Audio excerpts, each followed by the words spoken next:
Здравей и добре дошъл в YouTube канала на Българска протестантска църква Нов живот в град Шумен. Сега ще гледаш проповед от едно наше богослужение. Надявам се да останеш благословен. Днеска проповед няма да има. По-скоро ще открием заедно нашите духовни дарби. Какво са дарбите? Основният ни текст идва от 1 Коринтияни 12 глава. Говорихме в същата глава преди седмица, що се отнася до тялото Христово. Обаче преди пасажа от миналата неделя, Исус обяснява какво означава ние да имаме дарби от Духа. Има слайд. 1 Коринтияни 12 глава от 4 до 8 стих. Почти съм там. Дарбите са различни, но Духът е същият. Службите са различни, но Господ е същият. Различни са и действията, но Бог е същият, който върши всичко във всички човеци. А на всеки се дава проявяването на Духа за обща полза. Там сме. Преди да кажем какво са духовните дарби, нека да решим заедно какво не са. Първо, дарбите на Духа не става въпрос за чисто вродени таланти, понеже дарбите на Духа се дават след новорождението.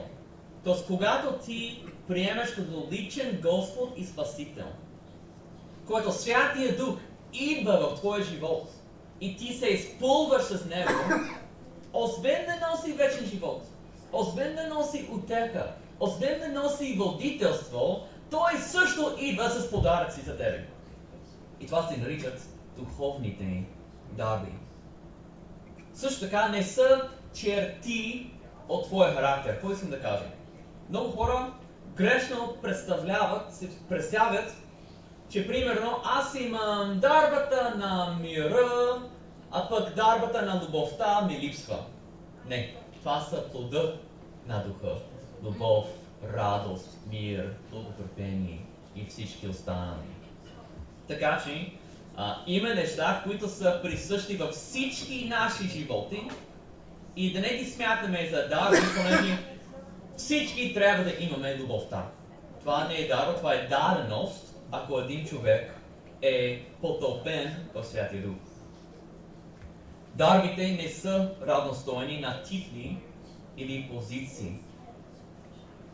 Тоест, може да имаш дарба, която не носи определена титла в църквата, може да служиш без да служиш без титла. И също така, някой човек може да служи в църквата, но да няма свързаната дарба. Обаче, разбира се, всички ние откриваме най-голяма радост и църквата се благославя най-много, когато всеки служи в рамките на своите дарби. Така сме създадени. Също така, дарбите не трябва да бъдат повод за превъзнасяне, както в църквата в Коринт. Тоест, в самата дума дарба разбираме какво. Това е подарък. Това не идва смите нас. Кой съм аз да се възгордявам за нещо, в което аз нямам лично никакъв принос? Това не е от нас. Това е от Господа. Дарбите са дадени на всеки християнин. Ако ти познаваш Исус, имаш поне една, би казал вероятно по няколко духовни дарби. Всеки християнин, ако ти си в Христос, имаш дарба. На всеки се дава проявяването на Духа. И също така, тези дарби са дадени за обща полза. Така че, когато някой ми казва, че има конкретна дарба, то тази дарба някак служи само и само за него, а не помага на останалите, имам искрени въпроси. Преди проявяването на Духа е за обща полза. Ако твоята дарба няма проводник в църквата, не знам. Дарбите са за обща полза. Дарбите се използват. Дарбите се развиват. И докато не са вродени таланти, в личен опит можем да заключаваме, че много често се взаимодействат с нашите таланти. Примерно, ако някой има дарбата на хваление, бихме очаквали да има и някакъв талант с пеенето или с свирането. Ако някой човек има дарбата на творчество, бихме очаквали все пак човека да има някакъв опит в сферата на художество или строителство. Също така, и това е леко по-спорно, но не трябва да бъде спорно, вярвам, че дарбите и през живота на вярващия се придобиват. В 1 Коринтияни 14 глава 1 стих Павел казва: копнейте се за духовните дарби. Как го разбирам аз?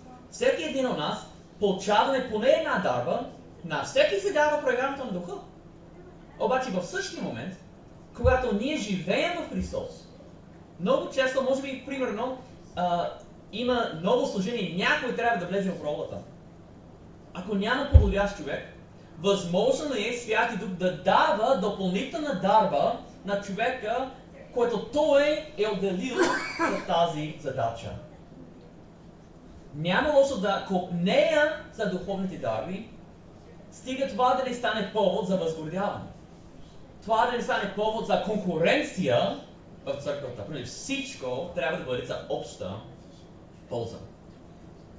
В Новия Завет има няколко списъци на дарбите. Те са в 1 Коринтияни 12 глава, т.е. след вашите стихове, няма ги на екрана. След вашите стихове показват няколко дарби. 28 стих в същата глава. Римляни 12 глава показва някои духовни дарби. Ефесяни 4.11 също така. Но вярвам, че даже тези списъци не са изчерпателни. И т.е. защо да мисля, че са изчерпателни? Павел праща едно писмо в Рим, друго писмо в Ефес, трето писмо в Коринт и да не предполагаме, че първоначалната аудитория разполага с трите послания. Тоест, вероятно, първоначалните читатели в Рим до края на живота не са прочели Ефесяни или Първо Коринтияни. Тоест, Павел като прави тези списъци, не цели изчерпателността, той цели хората да разбират, че има различни, многообразни дарби. В Библията, извън тези списъци, откриваме, че Святия Дух дава на някой специалното умение, специалната дарба на творчество, на строителство. Срещаме в Библията, че някои хора са отделени за божествена цел в хвалението, да пишат нови песни, да водят народа в поклонението. Някои са отделени от Святия Дух за мисионерска дейност и очевидно са дарени от Святия Дух да свършат тази мисия. Няма изчерпателен списък и моят списък, който ще видим днес, не е съвършен. Няма изчерпателен списък. Идеята е да придобиваме представа. Така че, в моя неизчерпателен, несъвършен списък съм написал 20 различни дарби. Всички имат библейска основа и към всяка дарба има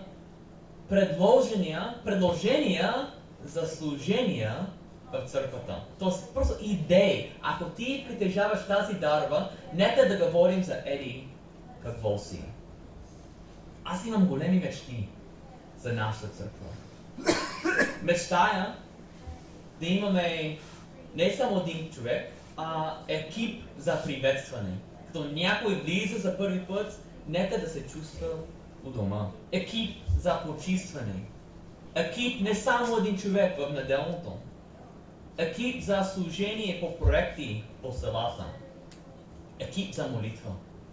Като някой има молитвена нужда, да знае, че има хора, които молитвуват за Него. Екип за гостоприемство. Някой да се грижи за храната на масата, някой да се грижи църквата да има топла атмосфера. Екип за подобряване на сградата. Екип, аз така наричам следващи стъпки, какво имам предвид. Ако някой идва за първи път, не че трябва да попълват някакъв формуляр, но нека по някакъв начин да поддържаме връзката. Ако някой идва за първи път в неделя, ще се радвам понеделник, вторник да се чуе с някой от църквата. Много се радвам, че дойде! Много се радваме и се надяваме да се чувства у дома и хайде другата неделя да седнеш до мене. Екип за съобщения. Това да бъде работа не само за един човек, но да има разнообразие, различни хора да се включват в края на службата.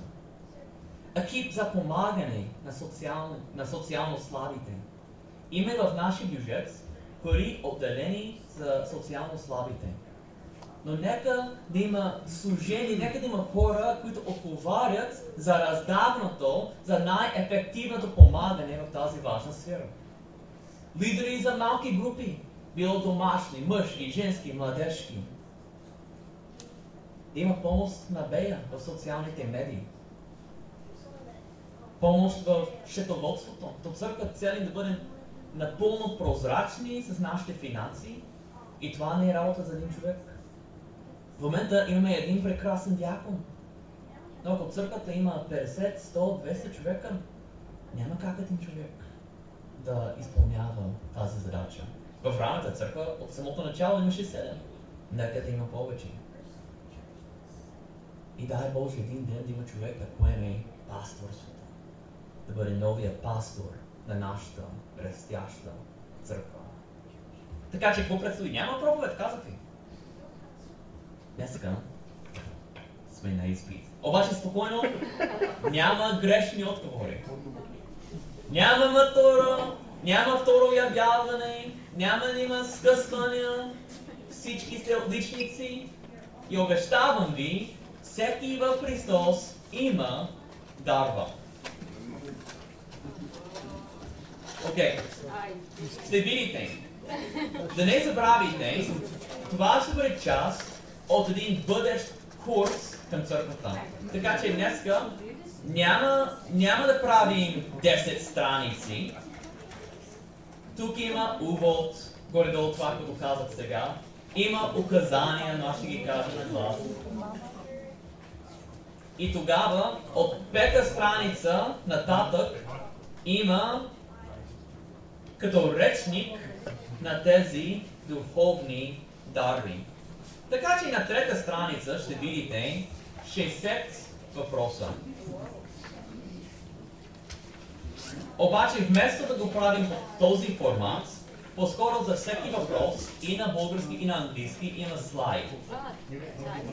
И на 4-та страница, отворете до 4-та страница, има място да запишете от 1 до 5 твоя отговор на всеки въпрос. 1 означава това никак не ме описва.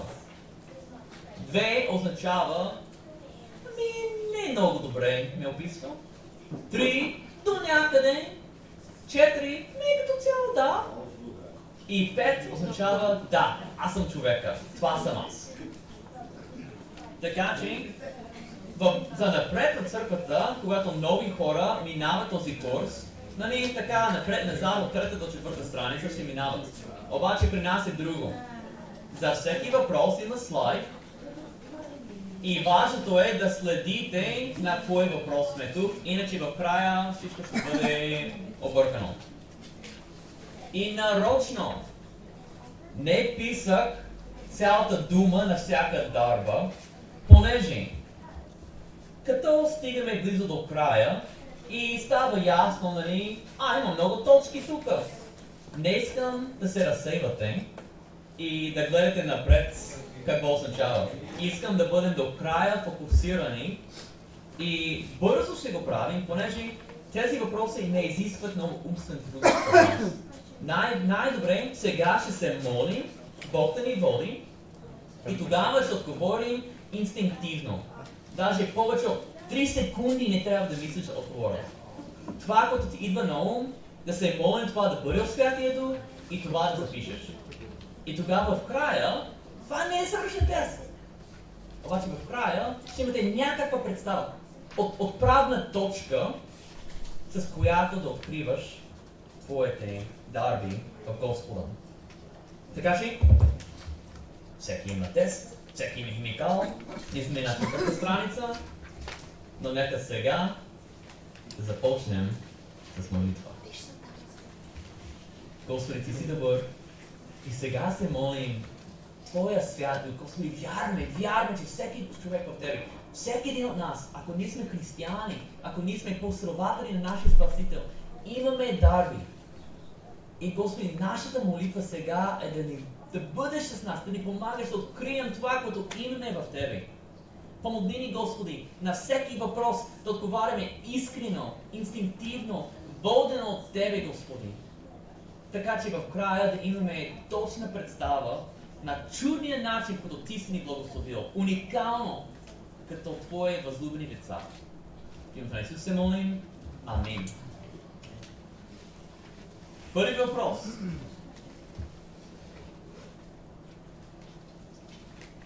Обичам да организирам служения и събития от 1 до 5.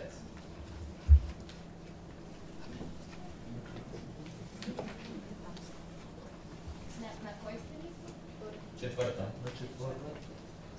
Обичам да организирам служения и събития. 1 е най-малко, 5 е най-много.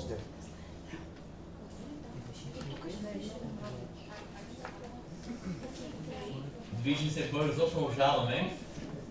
Чакай, не мога да се ориентират в коя страница. Всички разбраха, че 4-та страница, там дето има много празни клетки. Тоест, първи въпрос, обичам да организирам служения и събития. Втори въпрос, бих се радвала да участвам в основаването на нова църква.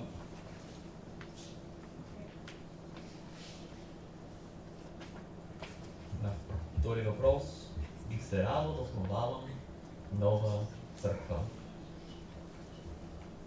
Няма ли? Следващия слайд. Обичам да изработвам неща с ръцете си.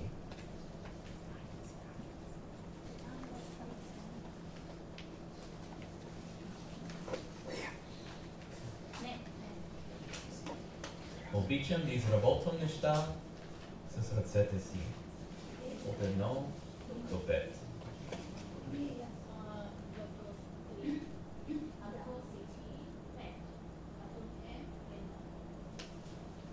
Да, от 1 до 5 до каква степен това се описва.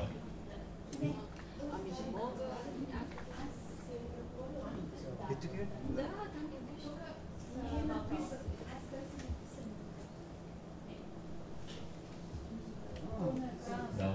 Иначе всички въпроси са на 3-та страница, но вместо да приличаме напред-назад, няма смисъл, те са на слайдовете. Ако го правиш вкъщи, имаш ги, всичко имаш. Но за сега ти сме само и само на 4-та страница.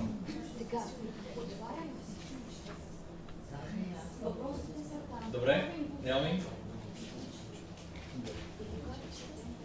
Мога да разпозная, когато някой е неискрен с мене. Мога да разпозная, когато някой е неискрен с мене.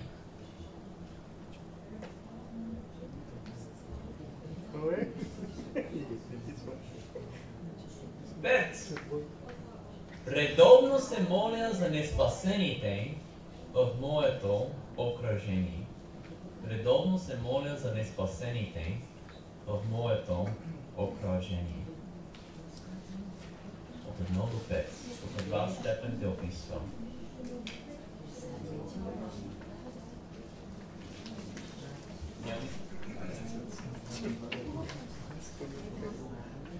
Стремя се да насърчавам обезсърчените.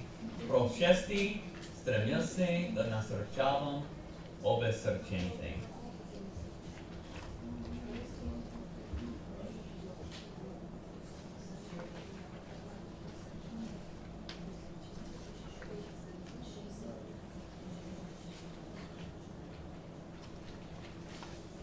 So all of them are on English, in English here on the slides.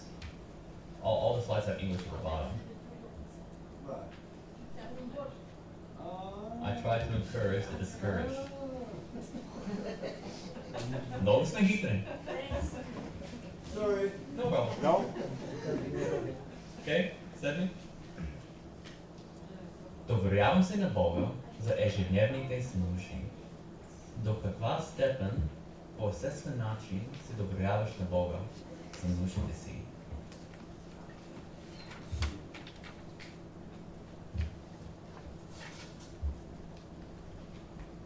Осми. Важно ми е да подкрепя Божието царство с финансовите си ресурси. До каква степен за тебе това е ключова ценност в твоя живот? Да подкрепиш царството с финансовите си ресурси.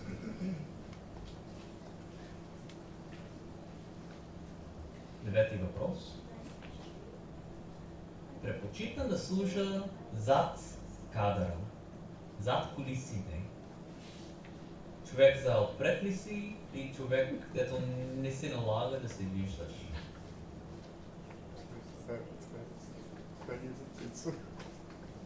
Десети въпрос. Обичам да каня хора на гости.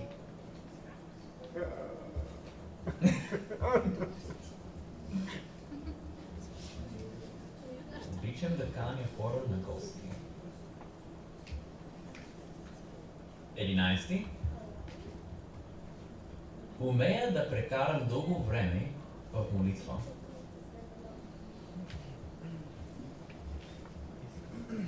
Трябва да бъда много искрени. Аз се моля редовно, но не ми е толкова лесно да стоя дълго време. Умея да прекарам дълго време в молитва. 12. Образованието е много важно за мен. Ценя образованието.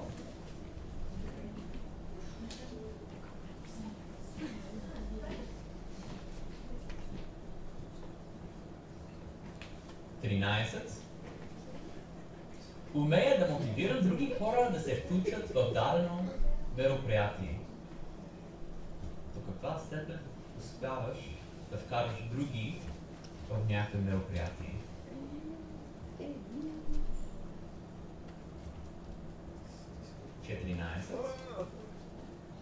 Сърцето ме боли, когато виждам другите да страдат.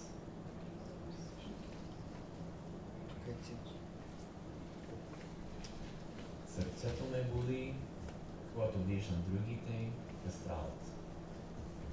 15. Обичам да споделям благовестието с хората. Обичам да споделям благовестието с хората. 16. Отдава ми се пеенето или свирането на музикален инструмент.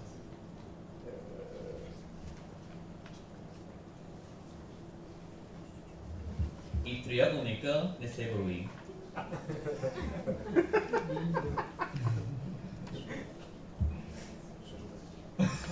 Добре, брои се. Но трябва да се включиш в хладилника. С триъгълника. Да. Окей, 17. Обичам да давам практически съвет на хора, които ги търсят от мен.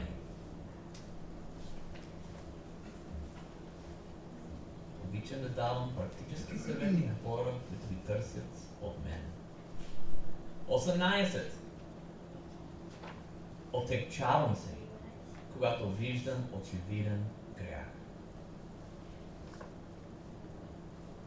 Когато видиш, че някой живее в грях или някой обществен грях, до каква степен това те отекчава. 19. Обичам да споделям с другите това, което откривам в Словото. Да предаваш на другите това, което ти си присвоил в Библията. И 20. Когато чета Библията произволно, т.е. без план за четене, ти нямаш конкретно място, просто искаш малко време да прекараш в Словото, обичам да владим книгата Притчи. От 1 до 5. И се надявам до сега да се стигнали до дъното на първата колонка. Сега скачаме нагоре към втората колонка, 21 една отгоре. Продължаваме. При организиране ми е приятно да планирам и малките подробности. Когато организираш нещо, до това степен обичаш и малките подробности, детайли да ги мислиш.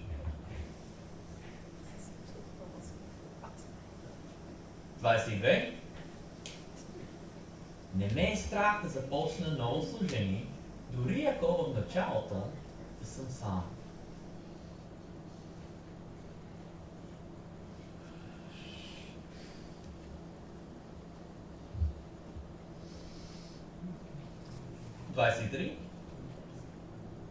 Смятам себе си за занаятчия.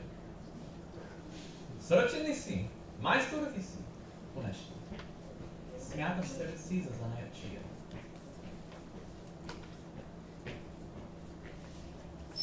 24. Усещам, когато дадена ситуация е духовно вредна. Имаш ли някакъв вътрешен усет, когато дадена ситуация е вредна в духовен план? 25. Силно желая да видя изгубените да бъдат спасени. Силно желая да видя изгубените спасени.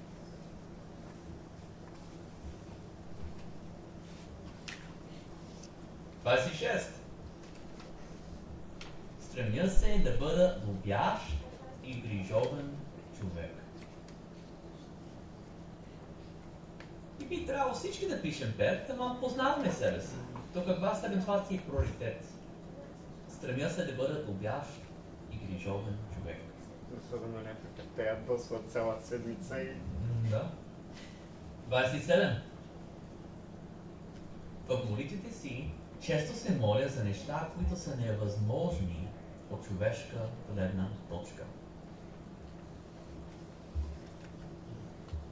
Важно е да се молим за храната, за да изкараме деня си успешно.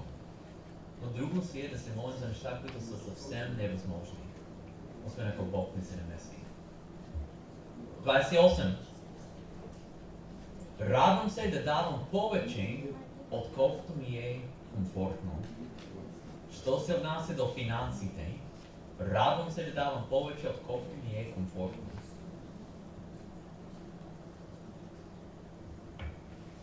29. Помагането на другите ме доставя много радост. Помагането на другите ме доставя много радост. 30. Създаването на домашен уют е много важно за мен. Създаването на домашен уют е важно за мен. Между другото, понякога, няма да го правим сега, но понякога човека седне до тебе, по-добре, по-се умее да отговори за тебе, отколкото ние самите понякога. Понякога виждаме в другите по-лесно, отколкото виждаме в себе си. Така че ако някой не е сигурен, дай рамо, подскажи 31. Вече сме във втората половина. Браво! Бог използва моите молитви, за да изцелява болни хора. Бог използва моите молитви, за да изцелява болни хора.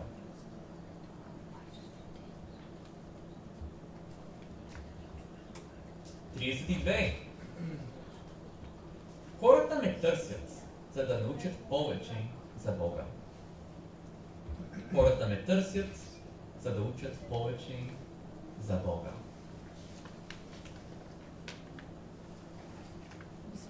33. Предпочитам да водя, вместо да чакам някой друг мене да ме води. предпочитам аз да водя, вместо да чакам някой друг да ме води.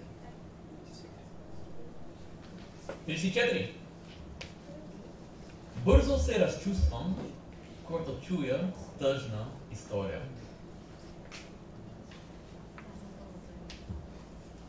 Бързо се разчувствам, когато чуя тъжна история. 35.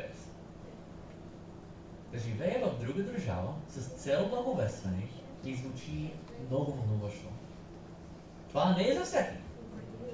Но да живея в друга държава с цел благовестване ми звучи много вълнуващо. Няма се очудите, че аз преди години бих отговорил с 5. Нали? Да живея друга ден да благовествам. С кой ще Сега с колко ще отговориш? Ами какво представлява другата държава? България или друга ден? Друга ден. 36. И пак не отговори на въпроса. Не, петица, разбира се.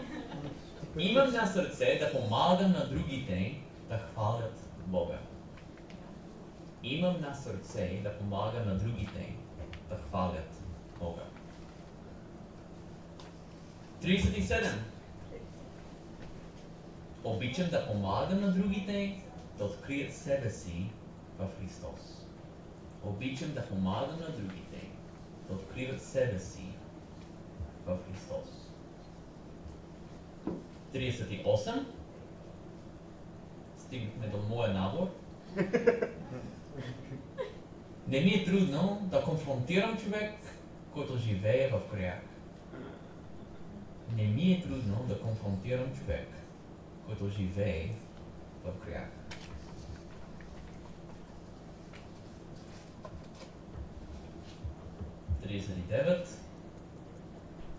Споделям библейски истини с надеждата другите да растат във вярата си. Споделям библейски истини с надеждата те да растат във вярата си. И тук има несъответствие на английски, така че... sorry guys, 39, I didn't translate it properly.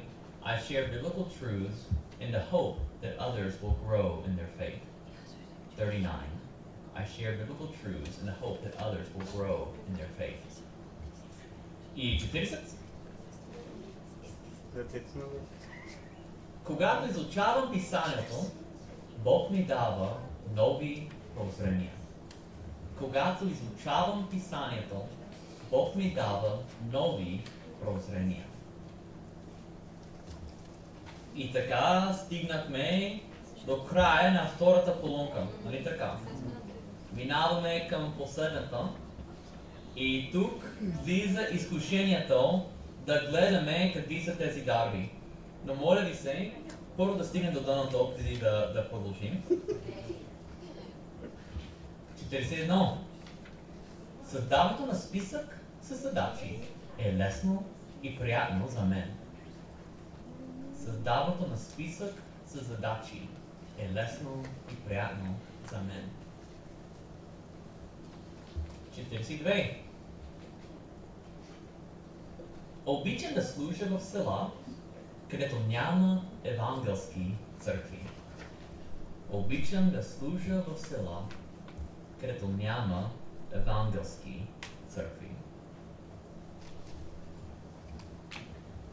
43. Да построя нещо с ръцете си ми доставя голямо удоволствие. Да построя нещо с ръцете си ми доставя голямо удоволствие. 44. Често бързо установявам къде е проблемът. Понякога още преди останалите. Бързо установяваш къде е проблемът. Често преди и другите да го правят. 45. Обичам да споделям благата вест с непознати. Обичам да споделям благата вест с непознати. 46. Търся начини да бъда насърчени за другите. Търся как да насърчавам другите. 47. Не се съмнявам, че Бог е с мен във всяка ситуация. Не се съмнявам, че Бог е с мен във всяка ситуация. 48. За мен да изкарам повече пари означава, че ще мога да давам по-щедро. Да изкарам повече пари означава, че така ще мога да давам по-щедро. 49.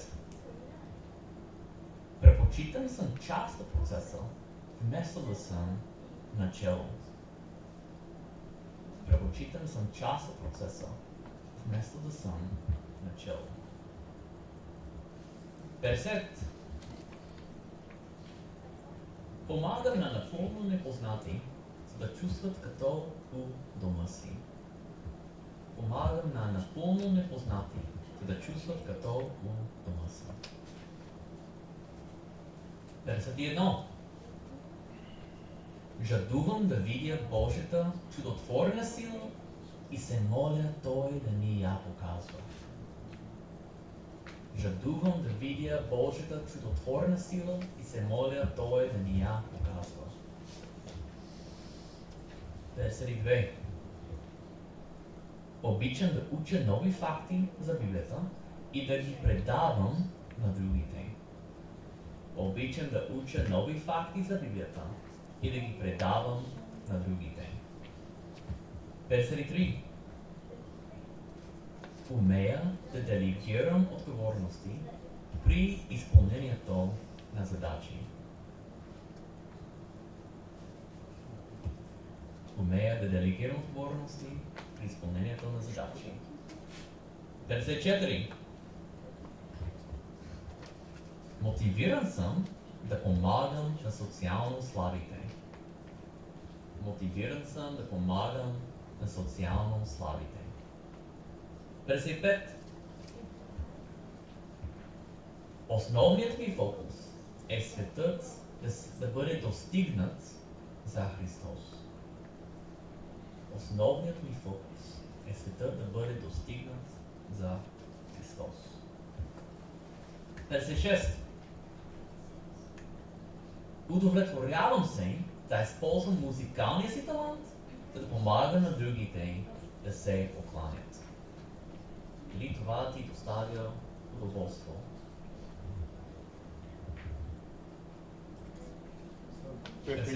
Ако го нямаме музикалния талант. Тук също превода отдолу. Благодаря ти. So go back to 56.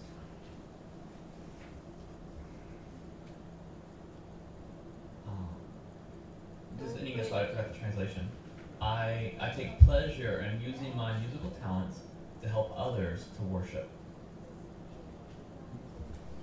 Okay, back to 57. Обичам да давам рамо на някого, когато е в тежко положение.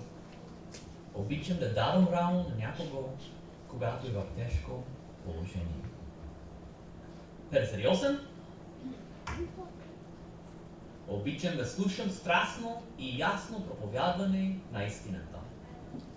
Обичам да слушам страстно и ясно проповядване на истината. 59. Обичам да обяснявам как различни библейски пасажи са свързани помежду си. Обичам да обяснявам как различни библейски пасажи са свързани помежду си. И 60. Последния въпрос. Когато се сблъсквам с трудности, имам склонност да вземам мъдри решения. Когато се сблъсквам с трудности, имам склонност да вземам мъдри решения. Сега почваме да събираме. Да, окей. Смятам, че разбрахте сега какво се прави. Събираме в един ред, тук в колонката общо. Тоест, трите въпроса, 1, 21, 41 се събират в една колонка общо. И така, отгоре надолу.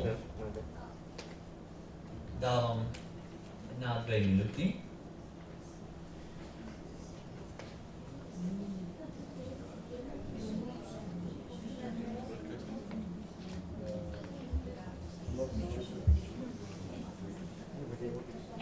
И ако резултатът ти си започва 15, някъде си сбъркал. Максимум. Максимум 15.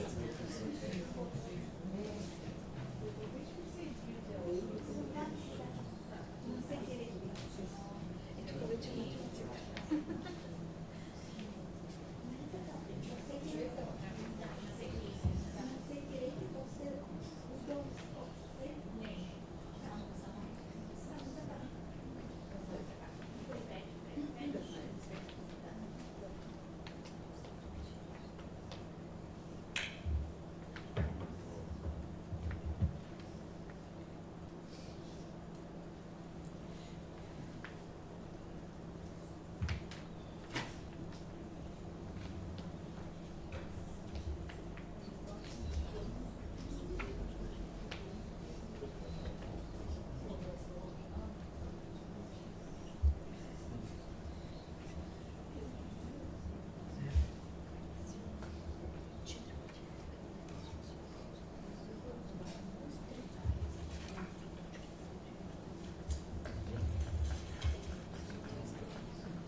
И докато други още събират точките, няма проблем. Но сега да обградиш трите най-високи стойности. И при равенство, т.е. ако имаш една дарба с 15 и 3 дарби с 13, спокойно обградиш и четирите. Най-често. Най-високите стойности.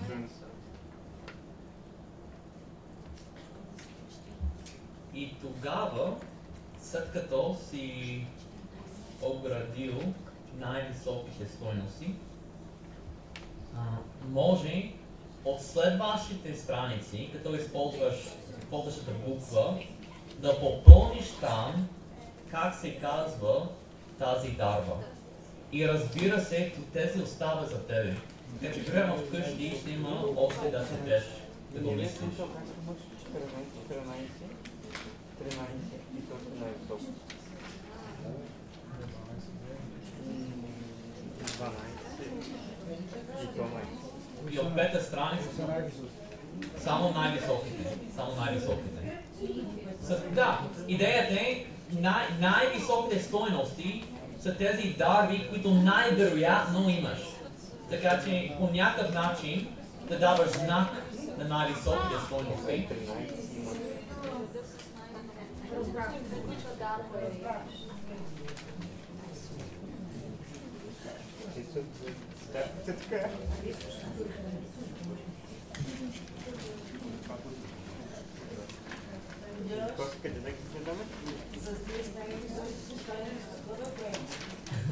С най-високите стойности, нали, надясно има недовършени думи. И преди всяка дума има буква от азбуката. Те са по азбучен ред. Започвайки от пета страница, погледни коя дарба съответства с тази буква и попълни цялото име на дарбата.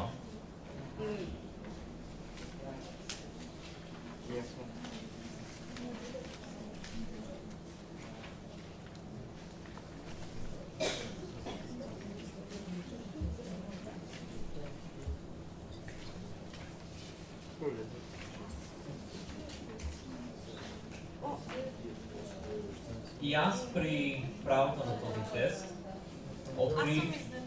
Така ли? Аз открих, че трите най-високи стойности за мен бяха апостолски дух, който аз не съм апостол, няма как съм апостол, аз не съм очевидец на възкръсна Исус. Няма апостол в 21 век. Но и аз също проявявам силно желание да основавам нови служения по нови места. Мисионерска дейност, тук няма чудно, все пак се преместих в друга държава. И преподаване. Обичам да обяснявам библейски истини на хората. Има други, които открих, че не умеят толкова. И това е окей. Аз не съм най-гостоприемният човек. Как бе? С администрацията, куп съм.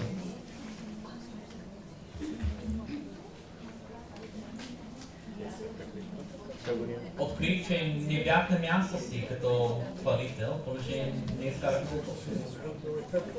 Какво направи?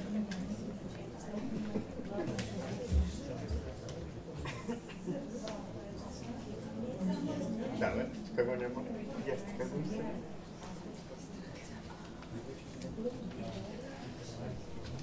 И естествено, пак казвам, вкъщи ще коригираш, може втори път да събереш, да има грешка, вкъщи може към всяка дарба да потърсиш библейските препратки, защо сме установили, че това е дарба от Святия Дух. Но сега ще се радвам някой да ми сподели нещо, което потвърждава това, което вече си предполагам. Има някой, който вижда това и вика, да, аз съм аз, тук няма чудно. Зои? Моля? Творчество. Добре. Да. И аз не се очудвам.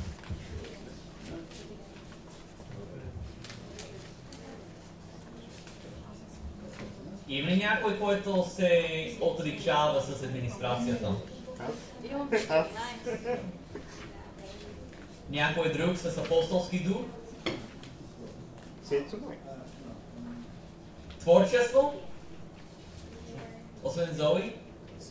Да. Г, какво беше? Разпознаване? Да. И това е много важна дарба. Просто имаш усет, Святието ти дава да разбираш неща, които не са казани. И при мен го има. Моля? Браво. Г и аз го имам. Благовестване? При мен Слава на Бога, има доста, това е важно. Увещаване. Това е след назидаване, насърчение. Добре, слава на Бога. Вяра. тук го имам. И тук, нали, всички имаме вяра, разбира се. Още. Но дарбата на вярата е, че просто ти имаш все едно по-голяма доза. Не се притеснявай. И освен това, това е за обща полза. Това означава, че твоята вяра трябва да заразява другите. Ако твоята вяра благослови само тебе, всички страдаме. Но ти имаш нещо, от което ние имаме нужда. Някой с раздаване. Добре, има някои сметки да ви покажем после. Помагане. Да. Не се очудвам. Гостоприемство. Аз не обичам хора, обичам да си го чувам. Да, очаквах да видя твоята ръка. Зависи кой. Добре. Застъпничество. Застъпничество в какъв смисъл? Моля? Какъв в К. какъв? В какъв смисъл? В смисъл на молитвата най-вече. Да. Да, тук се пише дарбата на стъпничество. Къде ли те изпратим сега? Къде кажеш? Вие кажете, Господи. Твърдени смери. Хваление. Очаквам да видя поне няколко ръце сега. Слава Бога. Пасторска грижа. Ето тук съм изненадана. И аз не си очудвам. Но това не е само да бъдеш пастор, има пасторско сърце. Да се грижиш за хората. Това е много важно. Какво пастор ще каже да замествам тебе? Може. Искаш ли? Не искам никакъв случай. Пророчество. Пророчество. Добре. И тук не говорим за, нали, утре ще бъде 15 градуса. Старозвените пророци се изправиха пред едно твърдоглаво поколение и са им казвали: покайте се, обърнете се от този грях. Така че докато е възможно Бог чрез хора да разкрие какво предстои, не отричаме това. Най-вече пророческият дух е човек, който е готов дори сам да стои и който наистина се отекчава от греха в света. Преподаване. Да? Дали? Няма ли други? Ами Христина трябва да дам сега. Няма друго. Мъдрост. Добре. Важно да има мъдрост. Добре. Към всяка дарба, там има няколко предложения, Да. къде може да намериш място в църквата. И наистина вярвам, както говорих миналата седмица, просто сега вече сме леко по-екипирани. Имаме по-ясна насока. Аз се надявам всеки човек да има си идея в църквата, аз мога това да правя. Очевидно Святия Дух ме е подарил това и щом имам дарбата, трябва да служа по официален или неофициален начин. За всеки един от вас има място в служение. И сега, не сега буквално със службата, ще се радвам да чуя най-смелата стъпка от вас. Мисля, че имам дарбата на еди какво си. Може ли да помислим как да използвам тази дарба в църквата? И почти мога да ти обещавам, че отговорът ще бъде да. Разбира се. Надявам се тази проповед да те е благословила и насърчила. Винаги е хубаво да гледаш нещо в YouTube, но по принцип е 100 пъти по-голямо благословение да бъдеш с нас телом в тази зала неделя в 11 часа. Ако имаш въпроси за нашата църква, може да се обадиш директно на мене или да посетиш вебсайта на нашата църква. Надявам се да се видим скоро.